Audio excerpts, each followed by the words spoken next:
ಬಿಹಾರ ವಿಧಾನಸಭಾ ಚುನಾವಣೆಯಲ್ಲಿ ಎನ್‌ಡಿಎ ಮೈತ್ರಿಕೂಟ 243 ಸ್ಥಾನಗಳ ಪೈಕಿ 200ರ ಗಡಿ ದಾಟಿದೆ.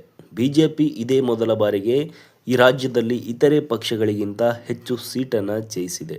ಎನ್‌ಡಿಎ ನಿಚ್ಚಳ ಬಹುಮತ ಬರುತ್ತಿದ್ದಂತೆಯೇ ಮುಂದಿನ ಸಿಎಂ ಯಾರು ಎನ್ನುವಂತಹ ಸಹಜ ಪ್ರಶ್ನೆ ಈಗ ಮೂಡಿರುವಂಥದ್ದು.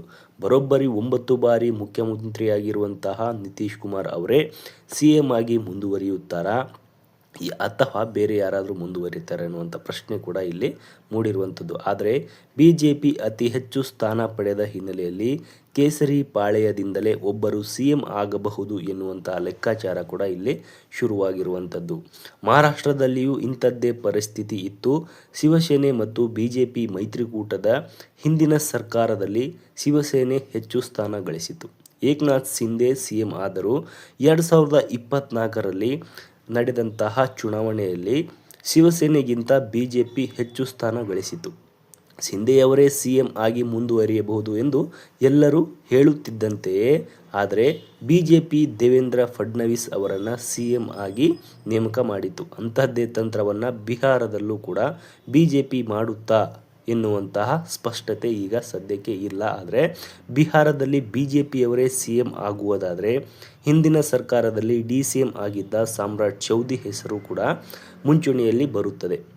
ಚೌಧರಿಯವರು ಅಪಾರ ಸಂಘಟನಾ ಚಾತುರ್ಯ ಹೊಂದಿರುವಂಥದ್ದು, ಸಾಕಷ್ಟು ರಾಜಕೀಯ ಅನುಭವವನ್ನು ಕೂಡ ಇಲ್ಲಿ ಗಳಿಸಿರುವಂಥದ್ದು. ಆದರೆ 20 ವರ್ಷಗಳ ಕಾಲ ಅಂದರೆ 9 ಬಾರಿ ಮುಖ್ಯಮಂತ್ರಿಯಾಗಿರುವಂತಹ ನಿತೀಶ್ ಕುಮಾರ್ ಅವರನ್ನು ಹಿಂದಿಕ್ಕಿ ಬಿಜೆಪಿ ಸಿಎಂ ಸ್ಥಾನ ಗಿಟ್ಟಿಸುವುದು ಕಷ್ಟದ ಕೆಲಸ. ಆದರೆ ರಾಜಕೀಯದಲ್ಲಿ ಏನು ಬೇಕಾದರೂ ಕೂಡ ಆಗಬಹುದು. ಜೆಡಿಯು ಪಕ್ಷದ ಎಕ್ಸ್ ಅಕೌಂಟ್ನಲ್ಲಿ ಇವತ್ತು ಅಪ್ಲೋಡ್ ಆಗಿದ್ದ ಒಂದು ಪೋಸ್ಟ್ ಡಿಲೀಟ್ ಆಗಿರುವುದು ಕೂಡ ಊಹಾಪೋಹಗಳಿಗೆ ಎಡೆಮಾಡಿ ಕೊಟ್ಟಿರುವಂಥದ್ದು. ಅಂದರೆ ಎನ್‌ಡಿಎ ಮೈತ್ರಿಕೂಟ ಭರ್ಜರಿ ಬಹುಮತ ಗಳಿಸುತ್ತಿದ್ದಂತೆ ಖಚಿತಪಡಿಸಿಕೊಂಡಿದ್ದಂತಹ ಜೆಡಿಯು ಹಿಂದೆಂದೂ ಕಂಡು ಕೇಳರಿಯದಂತಹ ಗೆಲುವು. ನಿತೀಶ್ ಕುಮಾರ್ ಹಿಂದೆಯೂ ಮುಖ್ಯಮಂತ್ರಿ, ಮುಂದೆಯೂ ಮುಖ್ಯಮಂತ್ರಿ ಎಂದು ಎಕ್ಸ್ನಲ್ಲಿ ಪೋಸ್ಟ್ ಹಾಕಿತ್ತು.